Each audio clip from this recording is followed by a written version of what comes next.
Bapak-bapak, ibu-ibu, shalom. Selamat kita memasuki Sabtu Sunyi ini. Sebelum kita memulai, saat kita merenungkan firman Tuhan, mari kita tundukkan kepala dan bersama-sama berdoa. Bapa Surgawi, pada saat ini kami datang ke hadapan Tuhan. Pertama-tama kami mau bersyukur mendekati saat-saat Paskah.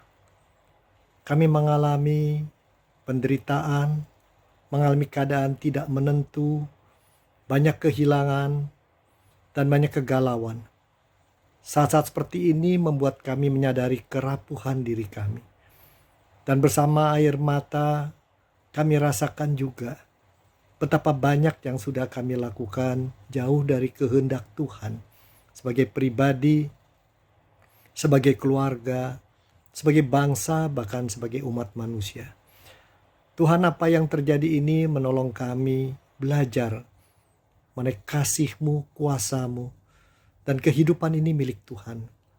Dan saat ini kami mohon Tuhan, mau sentuh kami tiap orang saat ini, walaupun kami tidak berjumpa muka dengan muka, supaya kami mendapatkan ketenangan untuk merenungkan firman Tuhan.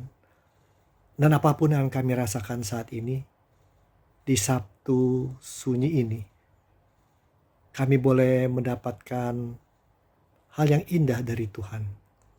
Dan kami boleh melanjutkan kehidupan kami dengan harapan dan syukur yang terus bertambah. Ubahkan kami hari demi hari, supaya kami menjadi orang-orang yang Tuhan kehendaki. Dan semua yang tidak bersama kami yang kami cintai, sanak saudara, anak, orang tua, bahkan mungkin pasangan, dimanapun mereka ada, kami percaya Tuhan Yesus dengan kuasa tidak akan biarkan mereka sendiri. Bapa, kami ingat banyak orang tidak seberuntung kami, tilik mereka, ganti kami. Dan saat ini sekali lagi Tuhan, biarlah kami diberkati oleh firman-Mu saja. Kami mohon ini karena Tuhan Yesus Juru Selamat kami. Amin. Saudara, untuk Sabtu Sunyi ini, nama lainnya orang panggil juga Sabtu Suci. Saya mengajak Anda membuka kitab Injil Markus pasal 15 ayat 42 sampai 47. Markus 15 ayat 42 sampai ayat ke-47. Sementara itu hari mulai malam dan hari itu adalah hari persiapan, yaitu hari menjelang Sabat. Karena itu Yusuf orang Arimatea, seorang anggota majelis besar yang terkemuka, yang juga menanti-nantikan kerajaan Allah, memberanikan diri menghadapi Pilatus dan meminta mayat Yesus. Pilatus heran waktu mendengar bahwa Yesus sudah mati. Maka ia memanggil kepala pasukan dan bertanya kepadanya, apakah Yesus sudah mati? Sesudah didengarnya keterangan kepala pasukan, ia berkenan memberikan mayat itu kepada Yesus, kepada Yusuf. Yusuf pun membeli kain lenan. Lalu ia menurunkan mayat Yesus dari salib dan mengapaninya dengan kain lenan itu. Lalu ia membaringkan dia di dalam kubur yang digali di dalam bukit batu. Kemudian digulingkannya sebuah batu ke pintu kubur itu. Maria Magdalena dan Maria ibu Yoses melihat di mana Yesus dibaringkan. Demikian firman Tuhan yang kita baca hari ini. Saudara-saudaraku, kita berjauhan, kita tidak tatap muka, tapi saya yakin pada saat ini Tuhan tidak pernah biarkan kita betul-betul terpisah. Karena perasaan keterhubungan kita, roh dengan roh yang Tuhan sudah persatukan, masih akan berlangsung. Tapi apa yang Anda rasakan? Ada di antara kita barangkali kehilangan pekerjaan, ada yang mengalami sakit, terpisah dari orang dikasihi, mungkin anak jauh dari kita, atau kakak dan adik membawa banyak kekhawatiran. Tetapi saudaraku, pada saat ini marilah kita duduk hening sejenak, memikirkan makna Sabtu Sunyi ini. Saudara-saudara, kalau kita lihat, orang Kristen sangat memperhatikan Jumat Agung, lalu Paskah, 2 hari itu. Jumat Agung kita memikirkan, merenungkan, bahkan keluar air mata memikirkan bagaimana Tuhan harus menjalani siksaan, pukulan, penganiayaan, dikata-katai, dicemoohkan, digantung, dilukai begitu dalam. Itulah saat kita mengingat penderitaan sampai kematian dia. Itu Jumat Agung. Paskah kita ingat kebangkitan, bahwa kematian tidak bisa menahan Tuhan kita. Kuasa Tuhan begitu besar dan kasih-Nya melebihi apapun juga. Dan keselamatan dan penebusan yang diberikan pada kita tidak bisa dikatakan cukup oleh kata-kata manusia untuk dirumuskan dan dipahami. Di antara kedua hari besar yang kita selalu rayakan, saudaraku, sebenarnya apakah Sabtu Sunyi atau orang lain menyebutnya Sabtu Suci? Saudara-saudara, untuk membicarakan itu, menggali maknanya, saya mengajak Anda melihat 3 ayat daripada apa yang kita baca. Yang pertama kalau kita lihat itu di ayat yang ke-46 tadi, saudara. Dikatakan Yusuf pun membeli kain lenan, kemudian yang menurunkan mayat Yesus dari salib, mengapaninya dengan kain lenan itu, lalu membaringkan ia di dalam kubur yang digali di Bukit Batu.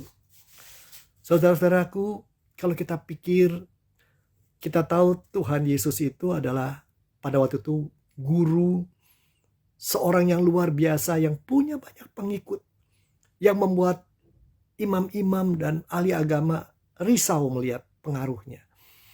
Dia punya murid-murid yang begitu mencintai dia.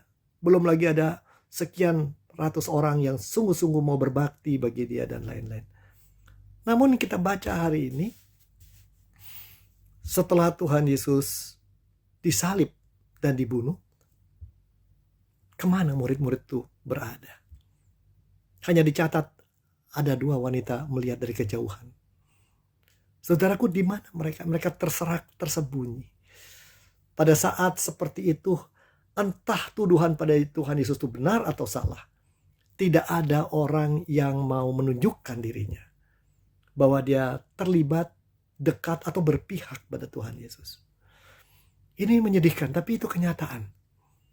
Sehingga ketika ia mati pun, mayatnya tergantung sendiri di salib. Dan itulah yang dikehendaki oleh imam besar dan ahli-ahli agama. Kalau pimpinan seperti Tuhan Yesus, seorang guru diangkat, dibunuh, terseraklah, kucar-kacirlah pengikutnya. Dan itu mereka inginkan. Yang tersisa jadi hanya jenazah yang tergantung. Saudaraku, ayat ini menunjukkan kesendirian, ditinggal, tidak ada yang mau dekat. Itu kenyataan di dalam hidup, bisa terjadi dengan banyak orang. Tuhan pun mengalami seperti itu untuk kita. Itu hal pertama. Sabtu Sunyi mengingatkan kita kepada kesendirian. Murid pun mungkin merasa sendirian saat itu. Tidak ada lagi gurunya. Tapi ada hal kedua. Hal kedua itu kita lihat di dalam ayat ke-43. Dikatakan sana Yusuf orang Arimatea itu seorang anggota majelis besar yang terkemuka, yang juga menanti-nantikan kerajaan Allah. Dia memberanikan diri menghadapi Pilatus dan meminta jenazah Tuhan Yesus. Di bagian lain di dalam Injil Yohanes dikatakan bahwa dia sudah sembunyi-sembunyi sudah lama sebenarnya menjadi pengikut Tuhan Yesus. Tokoh inilah yang menurunkan jenazahnya, menguburkannya, membeli kain lenan dan seterusnya. Apa yang digambarkan di sini? Kita ingat setelah Tuhan Yesus yang berkuasa, topan air badai bisa berhenti dengan kata-katanya. Orang mati hidup kembali, orang sakit disembuhkan. Tapi pada saat ini muncul, digambarkan bukan sebagai sosok yang berkuasa, tetapi sebagai jasad yang hanya tergantung. Allah yang tergantung daripada kebaikan dan keberanian orang seperti Yusuf Arimatea melakukan sesuatu baginya. Seakan-akan kuasa diganti ketidakberdayaan. Tetapi ayat ini juga menunjukkan di dalam Sabtu Sunyi ini ada orang-orang yang Tuhan izinkan, seperti Yusuf Arimatea, melakukan sesuatu bagi Tuhan. Walaupun dia tidak mengerti banyak tentang Tuhan, walaupun itu ada resikonya, tetap dia melakukan sesuatu. Ada orang-orang yang Tuhan mau izinkan melayani dia. Hal ketiga ada di dalam ayat 46. Lalu Yusuf itu membaringkan dia di dalam kubur yang digali di dalam bukit batu. Di bagian-bagian lain Injil katakan itu kuburan baru yang belum pernah dipakai. Jadi ini adalah bukan barang bekas. Tapi kemudian dikatakan digulingkan sebuah batu ke pintu kubur itu. Hal ketiga ini di dalam Sabtu Sunyi mengajak kita berpikir dan merenungkan. Kehadiran sebuah batu besar di pintu menunjukkan keterpisahan antara yang mati dan yang masih hidup. Keterpisahan dunia orang yang masih melanjutkan perjalanan hidup dengan dunia kematian. Jadi kesendirian, ketidakberdayaan, keterpisahan, inilah tiga warna. Warna kelam yang menggambarkan Sabtu Sunyi. Namun saudaraku, sebenarnya ada hal yang keempat. Inilah barangkali kita harus bicarakan, yang justru tidak diungkapkan secara eksplisit di dalam kitab Injil. Apa yang tidak dipaparkan itu adalah kondisi murid-murid yang 11 orang dengan orang-orang yang dekat dengan Tuhan. Mereka mungkin bersembunyi, masuk di dalam rumah-rumah, kamar-kamar terkunci. Harapan mereka sudah patah. Sosok panutan mereka sudah tiada. Masa depan tidak lagi jelas. Rasa tidak berdaya, tertekan, sedih, kehilangan begitu mencekam. Menanti tanpa jelas apa yang dinantikan. Mungkin mirip dengan keadaan kita saat ini. Sabtu sunyi, sepi, hening, diam, yang sekaligus penghujam dalam dan menikam keberadaan yang paling utama.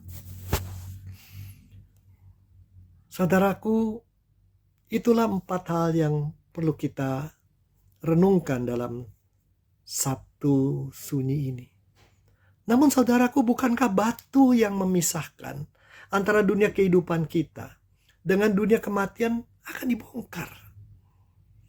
Di sini, kalau kita lihat di sisi yang sebelah sini, masih banyak yang harus dikerjakan dan banyak yang bisa dilihat. Banyak bisa dirasa juga. Murid-murid masih rasa takut kalau ikut ditangkap, ikut disalib. Tapi di balik batu di sana, cerita juga belum usai. Ada yang kita tidak lihat. Apa yang Allah kerjakan. Di sisi sini, manusia menghadapi manusia lain. Menghadapi sakit, penyakit, kesusahan hidup, kesenangan, dan berbagai-bagai hal. Dan di sisi sini sebenarnya kita juga masih bisa mengingat janji-janji Tuhan. Janji yang diberikan sejak dulu kala. Dan yang kita nantikan pemenuhannya. Di sisi sana, jangan biarkan pikiran kita hanya mengingat jenazah yang terbaring sendiri. Di balik apa yang tidak kita lihat, Roh Tuhan sedang bekerja. Memulihkan, memenuhi semua yang direncanakan, mendamaikan umat manusia dengan dirinya.